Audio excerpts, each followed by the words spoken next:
तो पद्मावती जी को देख के उस गोविल दैत्य के दिलो दिमाग में काम वासना जाग उठा और सोचने लगा, श्री गणेशाय नमः, श्री गणेशाय नमः, श्री गणेशाय नमः, श्री गुरु बम बाबा के चरणों में साष्टांग नमः। जय हो गुरु बम बाबा। सर्व मंगल मांगल्य शिवे सर्वार्थ साधिके शरण्य त्र्यंबकम गौरी नारायणी नमस्ते। जय हो बाबा भोलेनाथ, जय हो माई पार्वती। हरि शरणम, हरि शरणम। हाँ तो भाइयों, आज हम कथा लेके आए हैं कंस के जन्म के बारे में। कंस का जन्म का जो रहस्य है ना, यानी कि बहुत ही चौंकाने वाला है। कंस के जन्म का भी रहस्य सुन के आपको चकित होना पड़ेगा। आपकी जानकारी के लिए बता दूं, सांसारिक रूप से तो कंस महाराज उग्रसेन का पुत्र था, लेकिन महाराज उग्रसेन का औरस पुत्र नहीं था कंस। इसका रहस्य छिपा है कंस के जन्म में। कंस के जन्म में ऐसा रहस्य छिपा है कि आपको सुनकर ताजुब होगा और वास्तविक में सोचना पड़ेगा कि ये जो कंस था महाराज उग्रसेन का पुत्र था ही नहीं। कहने के लिए तो महाराज उग्रसेन का पुत्र था, लेकिन महाराज उग्रसेन का औरस पुत्र मतलब महाराज उग्रसेन का अपना पुत्र कंस था ही नहीं। आपकी जानकारी के लिए बता दूं दोस्तों, कंस जो था ना, वो एक असुर का पुत्र था, राक्षस का। कहने के लिए मात्र महाराज उग्रसेन का पुत्र था। ये कथा ऐसे है कि कंस का जो माता जी था पद्मावती जी, जब महाराज उग्रसेन का नया नया विवाह हुआ था, तो विवाह के कुछ समय बाद पद्मावती जी के पिताजी अपने गुप्तचर भेज के महाराज उग्रसेन के यहाँ पद्मावती को बुला के अपने घर ले गए। महाराज उग्रसेन ने अपनी पत्नी पद्मावती को मायके भेज दिए, खुद नहीं गए। राजकाज में बिजी थे, इसीलिए खुद नहीं गए। अपनी पत्नी को उस दूत के साथ मायके भेज दिए और मायके में जाके पद्मावती जी ने ससुराल के सभी ध्यान को भूल गए। मतलब कोई भी स्त्री अपनी ससुराल को छोड़कर थोड़ी देर के लिए मायके में जाती है तो भी हमेशा उसको ससुराल का ही ध्यान रखना है और अपने पति को ही अंदर मन में बसाए रखना है। ये पतिव्रता नारी का कर्तव्य होता है और जो औरत अपने पति को दिल से चाहता है, ये उसके लिए भी फर्ज बनता है। लेकिन पद्मावती जी ने मायके में जाके अपने पति को भूल गए, यानी कि दिमाग से निकाल दिए और मायके के सुख सुविधा में खो गई। तो पद्मावती जी के मायके में घटना क्या घटा था। एक दिन पद्मावती जी अपनी सखियों के साथ अपने पिता के बागीचा में घूम रहे थे। वहां बहुत अच्छा एक सरोवर भी था, तो बागीचा बहुत सुंदर था और बहुत सुंदर सरोवर था। और जब पद्मावती जी उस समय अपने पिता के बागवान में घूम रहे थे, तो उस रास्ते से आकाश मार्ग से एक दैत्य गुजर रहा था, एक राक्षस जिसका नाम था गोभिल। और वो राक्षस यक्षराज कुबेर का सेवक था।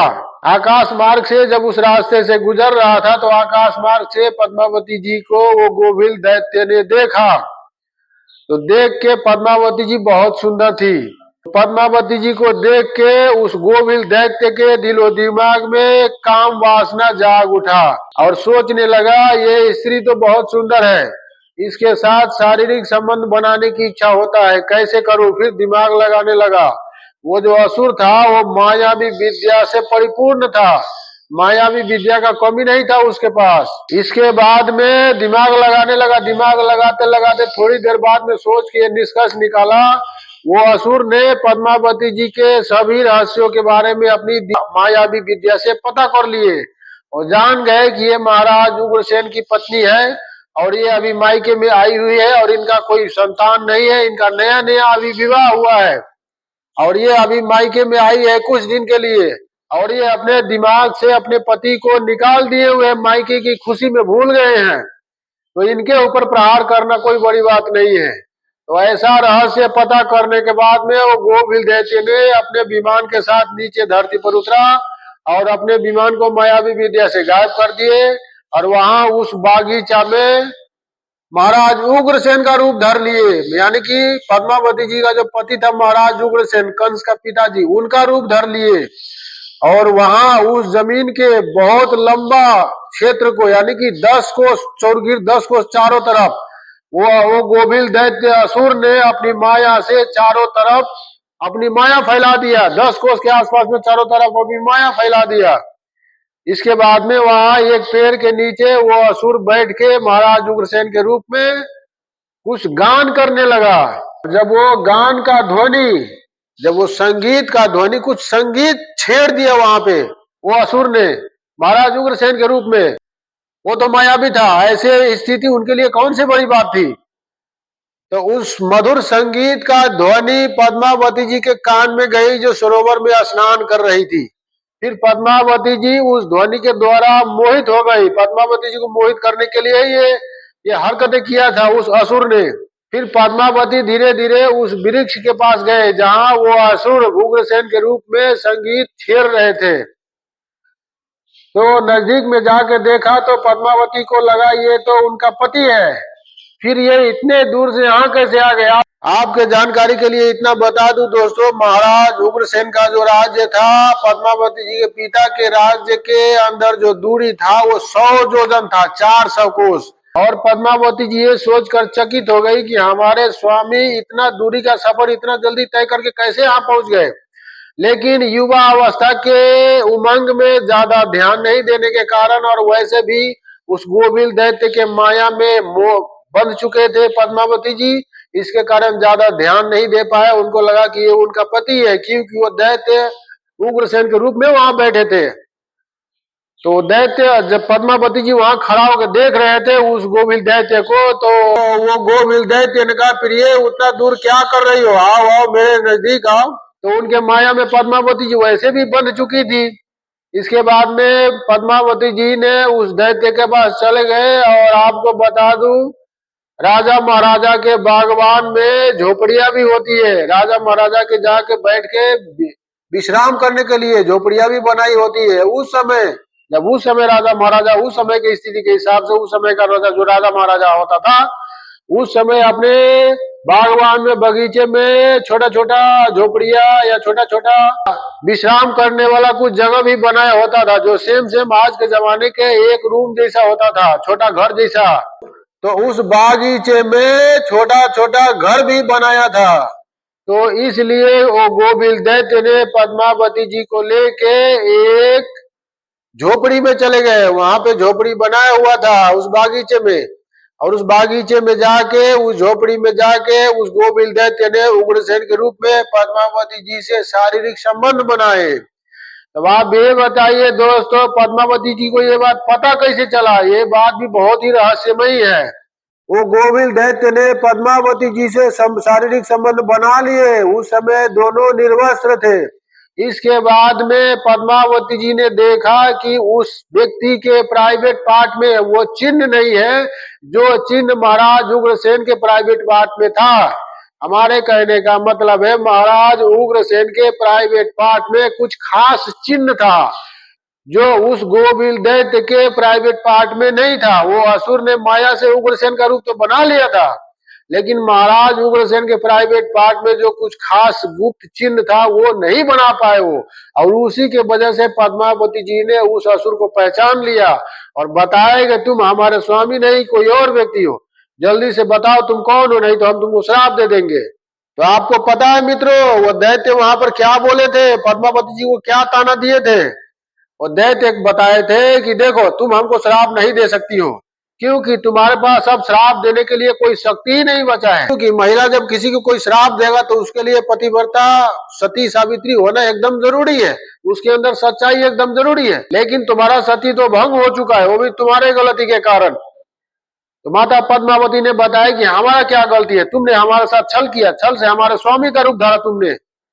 तो वो गोविल दैत्य ने बताया, तुम अपने मायके में और मायके में होते हुए भी अपने दिलो दिमाग में अपने पति की छवि को बिठाए रखता तो तुम्हारे साथ ये छल नहीं होता।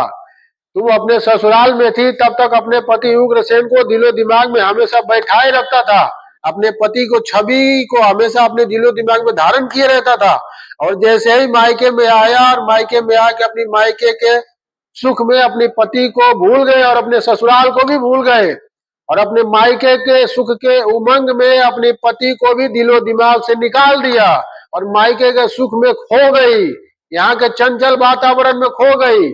स्त्रियों का काम होता है जब उसका पति वहां हो उसके सम्मुख तभी वो श्रृंगार करे, लेकिन तुम्हारे पति यहाँ नहीं है, तुम्हारे पति यहाँ से सैकड़ों योजन दूर है, फिर भी तुम इतना सज सवर के इस बागीचे में किस लिए घूम रही थी, किसके लिए, ये गलती तुम्हारा है।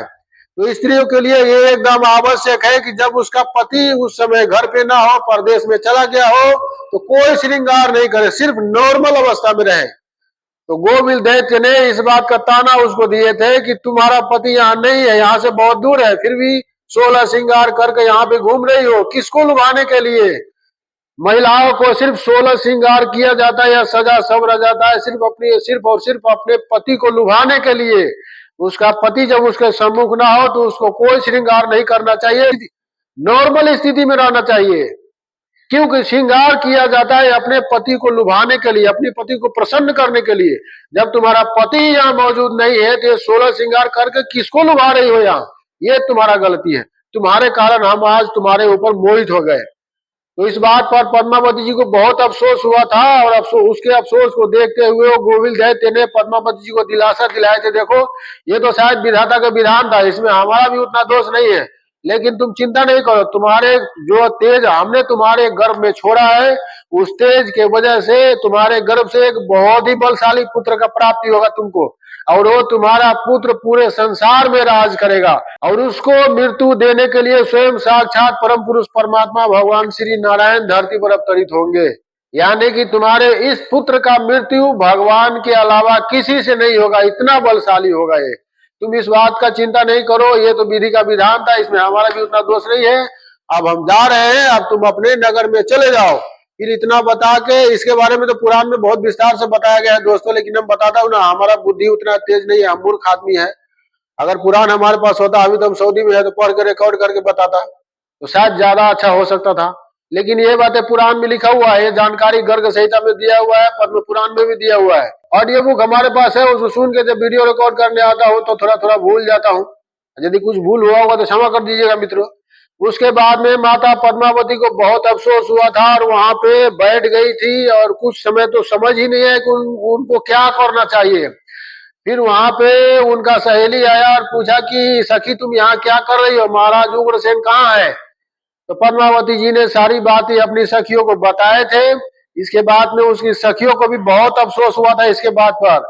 इसके बाद में उसका सखिया पद्मावती जी को लेकर उनके माता पिता के भवन में आए थे, और ये बात उनका सखिया पद्मावती जी के माता पिता को बजाते के साथ बता दिया था। इसके बाद में पद्मावती जी के माता पिता इस पर बहुत अफसोस जताया था, अपनी पुत्री पर गुस्सा नहीं किया, क्योंकि वो तो जानते थे उनकी पुत्री के साथ छल हुआ है। तो पद्मावती जी को धीरज धराते हुए यही दिलासा दिए थे कि पुत्री चिंता नहीं करो, ये शायद विधि का विधान था, विधि का विधान किसी से टलता नहीं है, अब चिंता नहीं करो। हम उग्रसेन को संदेश भेज के तुमको अपने ससुराल भेज देते, और इस बात को हम गुप्त ही रखेंगे। और पद्मावती जी के माता पिता ने वहां पे सभी सखियों को बताए थे कि इस बात को तुम गुप्त ही रखना, किसी से नहीं कहना, ये बात अत्यंत गोपनीय रहना चाहिए, क्योंकि हमारी पुत्री के जीवन का सवाल है। और पद्मावती जी को भी बता दिए कि ये बात किसी को नहीं बताना, यहाँ तक कि उग्रसेन को भी अपने जीवन में कभी नहीं बताना। और ये रहस्य पद्मावती जी कभी किसी को बताए नहीं थे, और ये रहस्य का जानकारी महाराज उग्रसेन को जीवन में हुआ ही नहीं। इसके बाद में पद्मावती जी के माता पिता ने उग्रसेन को संदेशा भेज दिए थे उनको ले जाने के लिए, और महाराज उग्रसेन आके पद्मावती जी को वहां से ले गए। इसके बाद में इस रहस्य के बारे में उग्रसेन जी को पता नहीं चला। और आपको बता दूं दोस्तों, महाराज उग्रसेन बहुत ही बड़ा पुण्यात्मा था, धर्मात्मा था। उस जीवन में नहीं, अपने पिछले जीवन में भी महाराज उग्रसेन अपने पिछले जीवन में एक राजा थे। अपने जीवन के सारे कर्तव्य पूरा करने के बाद में वन में चले गए तपस्या करने भगवान श्री कृष्ण का बहुत जोर शोर से घोर तपस्या उन्होंने किया। जब भगवान श्री कृष्ण ने दर्शन दिए तो भगवान श्री कृष्ण से वरदान मांगे थे कि प्रभु अगले जीवन में आप हर पल हमेशा सम्मुख उपस्थित रहिएगा, ऐसा वरदान दीजिए। और मन में ये भी इच्छा जताए थे कि आपको हम अपने पुत्र के रूप में प्राप्त करूं अगले जीवन में। तो भगवान श्री कृष्ण ने बताए थे, देखिए राजन, अगले जीवन में हम आपके पुत्र रूप में उत्पन्न नहीं हो सकता हूं, क्योंकि हमारा 3 जन्मों के लिए फिक्स हो गया है कि किसके पुत्र के रूप में जन्म लेना है। और आपके अगले जीवन जब होगा तो उस आपके अगले जीवन में हम देवकी और वासुदेव जी के पुत्र के रूप में जन्म लेंगे, और उस जीवन में हम आपके पुत्र के रूप में जन्म नहीं ले सकता हूँ। इसके बाद में नंद जी और जसोदा जी के यहाँ हमारा लालन पालन होगा, और वहां का समय जब पूरा करके आएंगे तब आपके राजभवन में आपके सम्मुख हमेशा रहूंगा, और आपका सेवा भी करूंगा। राजा आप ही रहेंगे और हमेशा आपके राज में आपके सम्मुख रह के आपके नाती पोते के समान आपके सम्मुख उपस्थित रहूंगा और आपका सेवा करूंगा। ये वरदान दिए थे भगवान श्री कृष्ण ने महाराज उग्रसेन के पिछले जीवन में। तो इसी के कारण जब महाराज उग्रसेन का पुनः दोबारा राज प्राप्त हुआ तो भगवान श्री कृष्ण ने उग्रसेन जी को ही राजा बनाया और उनके सामने हमेशा उपस्थित रह के प्रणाम करते रहे उनके सेवक के रूप में और उनका सेवा करते रहे। यहाँ तक कि जब द्वारिका का निर्माण किए तो वहां भी उग्रसेन को ही द्वारिका का राजा बनाया गया था और सिर्फ द्वारिका के कार्यकर्ता के रूप में वहां निवास किए थे भगवान श्री कृष्ण ने और जीवन भर आप महाराज उग्रसेन का सेवा करते रह गए। ये तो हो गया कंस के जन्म का रहस्य। आपके जानकारी के लिए इतना बता दूं मित्रों, कृष्ण लीला में टीवी सीरियल में जो कृष्ण लीला जो आपने देखा है उसमें उग्रसेन के बारे में तो बताया गया और दिखाया गया है, लेकिन पद्मावती जी के बारे में बिल्कुल ही उसमें नहीं दिखाया गया है। आपके जानकारी के लिए इतना बता दूं मित्रों, पद्मावती जी भी थी जब कंस थे।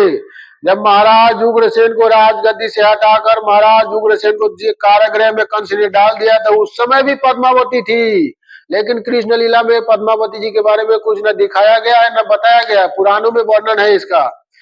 जब महाराज उग्रसेन को कंस ने राजगद्दी से हटा के कारागृह में डाल दिया था उस समय भी पद्मावती थी और भगवान श्री कृष्ण जिस दिन धरती छोड़कर अपने धाम गमन कर गए उस समय तक पद्मावती जी अपने पति उग्रसेन के साथ थे। जब महाराज उग्रसेन को कारागृह में कंस डाल दिए थे तो पद्मावती जी को कारागृह में नहीं डाला था और जब पद्मावती जी के साथ ये छल हुआ था और ये छल होने के बाद में कंस का जन्म हुआ था, पद्मावती जी को इसका बहुत अफसोस था और हमेशा इस बात से दुखी रहता था और कंस के जन्म के बाद भी उसका लालन पालन तो किया लेकिन हृदय से कंस का सम्मान पद्मावती जी ने कभी नहीं किया, यानी कि चहेते पुत्र के रूप में उनको कभी नहीं चाहा।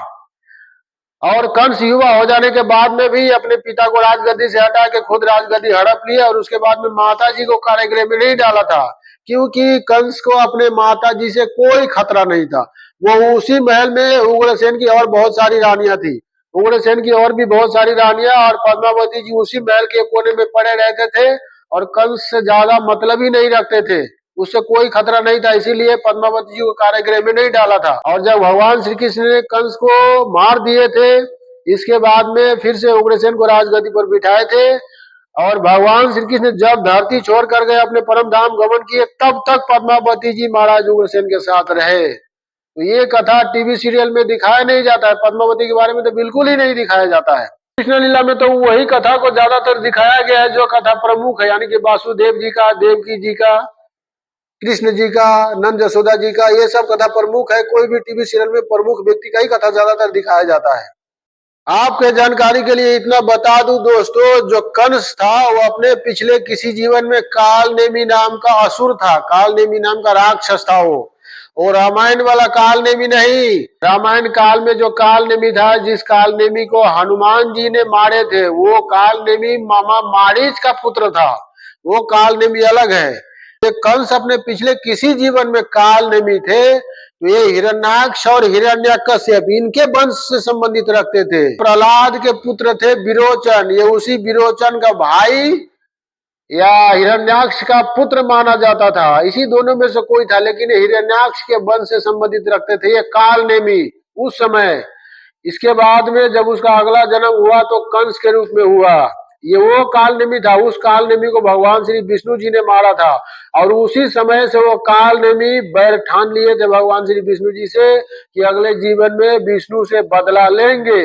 और आपके जानकारी के लिए इतना बता दूं दोस्तों, जब उस कालनेमी का जन्म जो हिरण्याक्ष के वंश से संबंधित रखते थे कंस के रूप में हुआ तो उस समय अपने कंस के जोनी में भी अपना पिछला जीवन उसको याद था, पिछले जीवन में भगवान विष्णु उसको मारे थे और ये प्रतिशोध दिमाग में लेकर कंस के रूप में जन्म लिए थे कि अगले जीवन में विष्णु को मारूंगा, उनसे बदला लूंगा।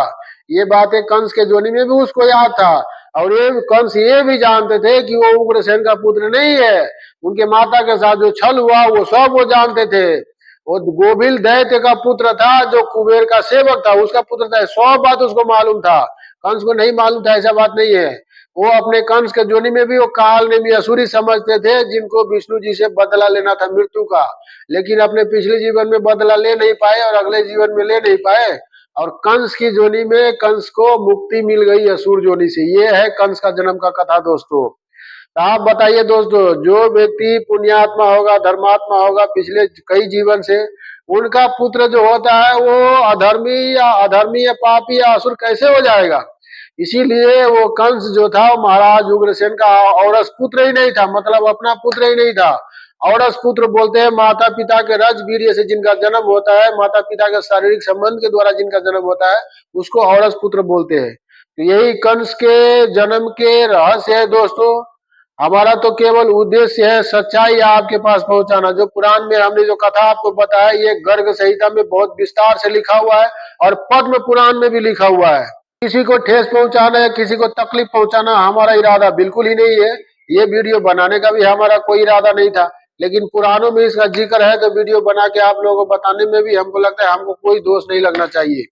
इसीलिए हमारी इस बात से यदि माता पद्मावती को तकलीफ हुआ हो तो हम माता पद्मावती से क्षमा मांगते हैं। माता पद्मावती क्षमा कर दीजिएगा, हम तो अज्ञानी और मूर्ख है, हम तो केवल सच्चाई लोगों के पास पहुंचा रहा हूं। और आपको इतना बता दूं दोस्तों, इसमें माता पद्मावती जी का कोई दोष नहीं था, उनके साथ छल हुआ था, वो भी अनजाने में।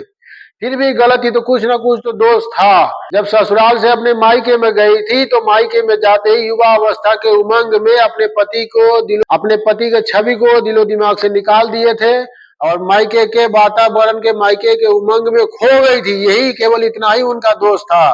और आपके जानकारी के लिए इतना बता दूं दोस्तों, हमारा ये वीडियो यदि कोई महिला देख रहा है तो महिला समाज से हम निवेदन करना चाहेंगे, किसी भी महिला को श्रृंगार केवल अपने पति के सामने अपने पति को प्रसन्न रखने के लिए किया जाता है। जब उसका पति घर पे ना हो, परदेश चला गया हो लंबे समय के लिए या कुछ समय के लिए, तो जितने समय तक पति उसके पास मौजूद ना हो उतने समय तक अच्छे से श्रृंगार ना करे, केवल नॉर्मल अवस्था में अपना जीवन को बिताए। यही स्त्रियों के लिए कर्तव्य बनता है।